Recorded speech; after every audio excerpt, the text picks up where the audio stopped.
ایک انسان وہ ہے کہ جو بنیادی طور پر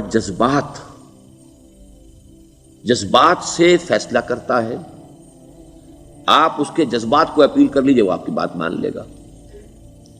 ایک آدمی وہ ہے کہ جو پہلے بات کو سمجھنا چاہتا ہے کہ میری عقل بھی اس بات کو تسلیم کرتی ہے کہ نہیں. بس یہ ڈسٹنکشن ہے. جو شخص چاہتا ہے کہ پہلے سمجھوں پھر مانوں، وہ انٹلیکچوئل ہے، چاہے ان پڑھ ہو. An absolutely illiterate person can be an intellectual and a PhD can be a جذباتی آدمی. پی ایچ ڈی ہونے سے کیا ہوتا ہے؟ ایموشنل ہو سکتا ہے. پی ایچ ڈی تو اس نے کی ہے کیمسٹری میں کی ہے، کسی اور میں کی ہے، بہت دیر تک بیٹھا رہا ہے بیچارہ، اور وہ بہت سے اسٹیٹسٹکس جمع کی ہیں، ڈیٹا فراہم کیا، اس کے اوپر کوئی ایک پیپر لکھ دیا، پی ایچ ڈی ہو گئی.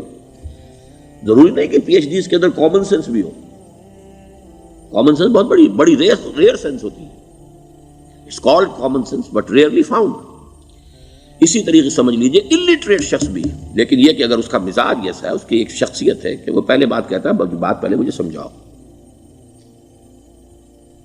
وہ انٹلیکٹ سے یو کین اپروچ ہم تھرو ہز انٹلیکٹ. یو میں سے کہ اس کے جذباتی اسٹرکچر، اس کا ہارٹ، اس کے اور آپ کے درمیان اس کا انٹلیکٹ حائل ہے. You have to go through it.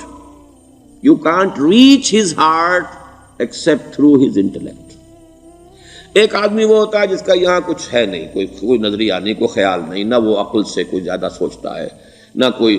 آپ نے اس کے اچھی بات کہی، اس کے دل میں اتر گئی. از دل خیزت بد دل ریزت. خلوص کے ساتھ آپ نے ایک بات کہی، بات اچھی تھی، اس کی فطرت نیک تھی، اس نیک فطرت اس بات جا کے اپیل کر گئی. And he starts going with you. میں نے تبلیغی جماعت کا اور ان تحریکوں کا جہاں تقابل کیا ہے کہ تبلیغی جماعت کی جو اپیل ہے ایموشنل ہے، انٹلیکچوئل نہیں ہے. وہ ایموشنلی اپروچ کرتے ہیں، اور جو ایموشنل پیپل ہیں وہ فوراً ریسپونڈ کرتے ہیں، پھر انہیں وہاں سے وہ اچک لیتے ہیں. نکلو اب اس ماحول سے، 3 دن کے لیے آؤ، 40 دن کے لیے آؤ، 4 مہینے کے لیے آؤ، جو بھی آؤ، 3 چلے لگاؤ، تاکہ ایک نئے ماحول میں لا کر ان کی جو ہے وہ ایک خاص قسم کی وہ ذہنی اور ان کی ایک مزاج کی ساخت بنا دی جائے. تو یہ کا طریقہ بہت صحیح ہے. It's very perfect. ان کی میتھڈالوجی میں کوئی لوپ ہول نہیں ہے، یہ میں آپ کو بتا دیتا ہوں.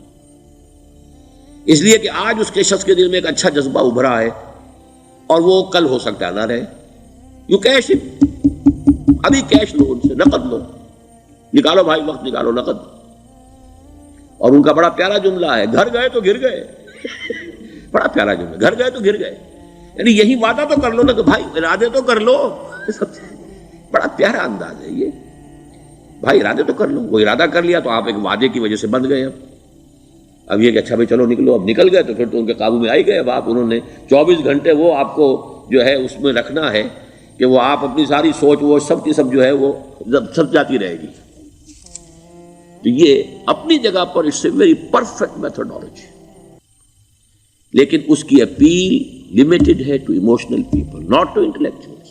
ہاں ان میں ہیں پروفیسرز ہیں، یہ ہیں ڈاکٹرز ہیں، لیکن وہ ضروری نہیں کہ انٹلیکچوئل پروفیشنل ہے. ان کا ایک اپنا ایک سمجھ ہے، اس میں کام کرتے ہیں. تو یہ جو ایٹیچیوڈ ہے کہ ذہن کے راستے سے اپروچ کرنا، اسی لیے قرآن کی اپیل کیا ہے؟ افلا تعقلون، افلا یعقلون، افلا تذکرون. ساری باتیں عقل سے کہا. ابھی میں نے جیسا کہ آپ کو بتایا، قرآن تو یہ کہتا ہے کہ بغیر یا تو عقل سے بات مانی جائے گی، اور یا قرآن کی بات مانی جائے گی، یا رسول کی بات مانی جائے گی. العلم علمان ولا تخف ما ليس لك به علم ان السمع والبصر والفؤاد كل اولئك كان عنه مسؤولا. کسی ایسی چیز کی پیروی نہ کرو جس کے لیے تمہارے پاس علم نہیں. علم دو ہے، یا آپ کو اپنے حواس کے ذریعے سے علم حاصل ہوا ہے، عقل سے حاصل ہوا ہے، اور یا پھر یہ کہ وہی سے حاصل. تو یہ ہے اصل میں کسی بھی انقلابی تحریک کے لیے جو پہلا نیوکلیس بنتا ہے وہ انٹلیکچوئلز کا ہوتا ہے. پھر یہ کہ وہ چیز جو ہے عام لوگوں کے اندر بھی نیچے اترتی ہے. اس کے بعد جو فائنل سٹیج ہوتی ہے اس میں تو آپ کو عوام کو موٹیویٹ کرنا پڑے گا. اب وہ وہاں انٹلیکچوئل اپیل نہیں چلے گی، وہاں پھر ایموشنل اپیل چلے گی. لیکن وہ کب چلے گی؟ جبکہ ایک مضبوط جماعت ایسی پیدا ہو چکی ہو کہ جو سمجھ کر آئی ہو، علی وجہ البصیرت مان رہی ہو چل رہی ہو اپنی دونوں آنکھیں کھول کر چل رہی ہو، پھر ڈسپلنڈ ہو، پھر جو کچھ کہہ رہی ہے وہ کر بھی رہی ہو، ایسی مضبوط جماعت ہوگی تو ایک عوامی جو ہے کوئی تحریک اٹھا کر اسے کنٹرول کر سکتی ہے، اسے ایک ڈائریکشن کے اندر رکھ سکتی ہے، ورنہ عوامی تحریک کو کوئی کر سکتا ہے؟ عوامی تحریک خود بخود بھی دائیں بائیں کسی طرف بڑھ جائے گی، جوش اور جذبات کے اندر، تو پھر انسان جو ہے وہ پھر ادھر سے ادھر نکل جاتا ہے، پھر وہ حد اعتدال پر نہیں رہتا۔ اس کو کنٹرول کرنے کے لیے جیسے ریڑھ کی ہڈی ہے انسان کے جسم میں، وہ جب تک کھڑی ہے میرا پورا پوسچر کھڑا ہے، اگر اس میں سے کوئی ایک منکا بیٹھ گیا تو کوب نکل آئے گی انسان کی۔ تو وہ ریڑھ کی ہڈی جو ہے وہ جماعت ہے، انقلابی جماعت، کیونکہ اسلامی انقلاب میں حزب اللہ جو ہم تنظیم اسلامی کے تحت کوشش کر رہے ہیں بنانے کی، اور یہ کہ اس کے لیے انٹلیکچوئل اپروچ کے لیے یہ سارا معاملہ ہے کہ جو اسلام کی نشأت ثانیہ سے شروع ہوا، اور یہ سارا کام جو اب ہو رہا ہے، آپ سے بات ہو رہی ہے، آپ کو سمجھانے کی کوشش ہو رہی ہے کہ دین کو سمجھیے کہ دین ہے کیا، اس کا ہدف کیا ہے، اس کا بیسس کیا ہے، اس میں پرائرٹیز کیا ہیں، یہ ساری چیزیں کہ سمجھ سے آئیں آپ کے اندر، پھر آپ سمجھ کر اس شے کو قبول کریں۔ یہ ہماری پرائرٹی ہے۔ ہم آپ کو ایموشنلی موٹیویٹ کر کے حرکت میں نہیں لانا چاہتے۔ وہ سٹیج آئے گی، جب آئے گی، اگر وہ مضبوط جماعت پہلے تیار ہو جائے تو پھر وہ سٹیج آئے گی، پھر عوام کو موٹیویٹ کریں گے۔ اور اس وقت میں سمجھتا ہوں کہ اگر کوئی ایسی شکل ہمارے ذریعے سے اللہ نے پیدا کر دی تو مجھے یقین ہے کہ تبلیغی جماعت کے لوگوں کی بہت بڑی تعداد جو ہے کھنچ کر آ جائے گی، جیسے ویکیوم میں کوئی چیز کھنچ جاتی ہے۔ لیکن جبکہ انہیں معلوم ہو جائے کہ ہاں دین ہے واقعتاً، یہ کوئی اقتدار کی جنگ نہیں ہے، یہ کوئی اور مسئلہ نہیں ہے، کوئی اس میں شک و شبے سے بالا تر بات نہیں ہے، خالص دین کا مسئلہ ہے، اور اس کے اوپر کوئی تحریک شروع ہوئی تو پھر وہ نکل آئیں گے لوگ۔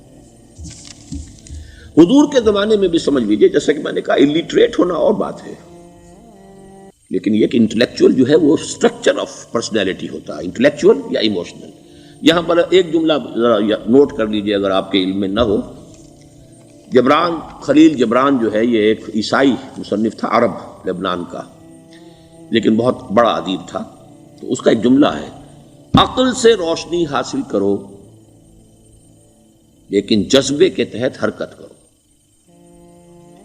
یعنی عقل سے روشنی حاصل کرو، جانا کدھر ہے، منزل کیا ہے، ہدف کیا ہے، یہ عقل سے طے کرو، یہ جذبات میں طے نہ کرو، یہ تو غلط ہو جائے گا، ڈائریکشن ہی غلط ہو جائے گی۔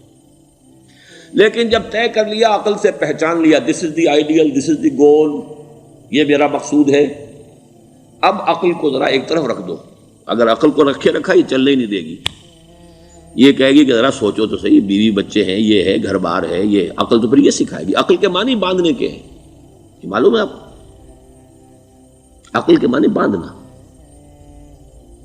اقال جو یہ عرب لوگ اپنے سر کے اوپر یہ رکھتے ہیں، اقال، یہ کیا تھا اصل میں؟ یہ عرب بدو جب ہوتا تھا، بدو وہ اپنے سر پر ایک رسی باندھ لیتا تھا کہ جہاں کہیں وہ اونٹ سے اترے گا وہ رسی اپنے سر پر سے کھولے گا اور اونٹ کا گھٹنا اس سے باندھ دے گا۔ ایک گھٹنا باندھ دیتا تھا تاکہ اب یہ اونٹ دوڑنے کے قابل نہیں رہا، 3 پاؤں سے اچک اچک کر، ادھر سے کوئی کیکر کا درخت ہے کچھ کھا لے گا، کہیں اور چلا جائے گا، دوڑ تو نہیں سکتا۔ اس رسی کو وہ اقال کہتے تھے۔ اب جب اس نے پھر چلنا ہے، سفر شروع کرنا ہے، وہ رسی اونٹ کے گھٹنے پر سے کھولی اور اپنے سر پر باندھ لی۔ یہ اقال تھا جو اب یہ سنہری اقال باندھے پھرتے ہیں بادشاہ لوگ۔ That is the basis of their اقال۔ اسی لیے حدیث آتی ہے کہ ایک بدو، ایک عرب باہر سے آئے، اونٹنی کو انہوں نے بغیر باندھے، وہ مسجد نبوی سے باہر حضور نے دیکھا کہ وہ اونٹنی کو انہوں نے باندھا نہیں، اس کا گھٹنا، اور وہ چلے آئے۔ حضور نے پوچھا کہ تم نے اونٹنی کا گھٹنا کیوں نہیں باندھا؟ انہوں نے عرض کیا کہ میں نے اللہ پر توکل کیا۔ تو حضور نے فرمایا یہ غلط ہے، اعقلھا ثم توکل، پہلے اس کو باندھ دو پھر توکل کرو۔ اسباب اور وسائل و ذرائع کا استعمال یہ تم پر لازم ہے، لیکن توکل اس پر نہ کرو، توکل اللہ پر۔